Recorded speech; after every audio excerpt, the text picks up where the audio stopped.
6 weeks into Operation Epic Fury, the air campaign has hit a wall. Hundreds of targets have been destroyed, but the situation is getting messy. 3 immediate crises are forcing Washington's hand. An American F-15E was shot down over Iranian territory, the Strait of Hormuz is effectively closed to global shipping, and President Trump has issued a strict 48-hour ultimatum for Tehran to reopen it. Iran is playing a dangerous game, trading space for time. They are absorbing massive aerial bombardments while using asymmetric tactics to bleed American resources faster than airstrikes can neutralize the threat. When aircraft and missiles fail to secure strategic objectives, the military has to confront its absolute worst-case scenario. The Pentagon is now actively preparing to put boots on Iranian soil. On April 3rd, an F-15E Strike Eagle was shot down over southwestern Iran. The pilot and weapons systems officer ejected into one of the most heavily defended regions in the country, turning a $90 million equipment loss into a high-stakes search and rescue operation. Finding those pilots required a mission in the Zagros Mountains. This is an incredibly unforgiving environment. High altitudes, jagged terrain, and extreme exposure make ground-level extraction a logistical nightmare. The battle math here is brutal. To recover the crew, the military had to send slow, highly vulnerable helicopters and elite special forces units deep inside an active war zone, risking multiple expensive platforms just to save one. The rescue was successful, but the operation proves a critical point. Even a highly localized ground mission exposes severe logistical vulnerabilities when operating far inside Iran's borders. This satellite image shows the Strait of Hormuz. 20% of all globally traded oil passes through this narrow bottleneck every single day, and right now, commercial shipping is completely frozen. Look closely at the northern coastline. Iran relies on decentralized tactics here, hiding mobile anti-ship missiles and drone launch vehicles inside caves and rugged inlets, where aerial surveillance cannot easily detect them.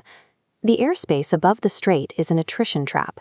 The U.S. is using advanced aircraft like this MQ-9 Reaper to hunt for targets, while simultaneously being forced to fire multi-million-dollar interceptor missiles to shoot down Iranian drones that cost a few $1,000s to make. Air power alone cannot permanently neutralize equipment that easily moves and hides underground. To physically clear the strait and restart commercial shipping, the math dictates a ground intervention. The U.S. already has the assets in place to execute this. The USS Tripoli, an amphibious assault ship carrying Brief Versamarine Expeditionary Unit, is currently positioned in the theater. The Pentagon's actual strategy does not involve a massive, full-scale march on Tehran. Instead, they are planning violent, limited amphibious raids to secure highly specific coastal nodes. This is Karg Island, Iran's primary oil export hub. If you want to break Iran's leverage and secure the shipping lanes, this dense terminal is the most logical, high-value target for a marine amphibious assault. Securing it requires moving through dense industrial pipelines and storage tanks. This environment guarantees high casualty rates from close-quarters urban combat, along with the logistical nightmare of resupplying American forces while under constant enemy fire. U.S. Marines have the firepower to decisively capture the island, but the moment they do, they transform from an agile, mobile strike force into static targets holding a fixed position.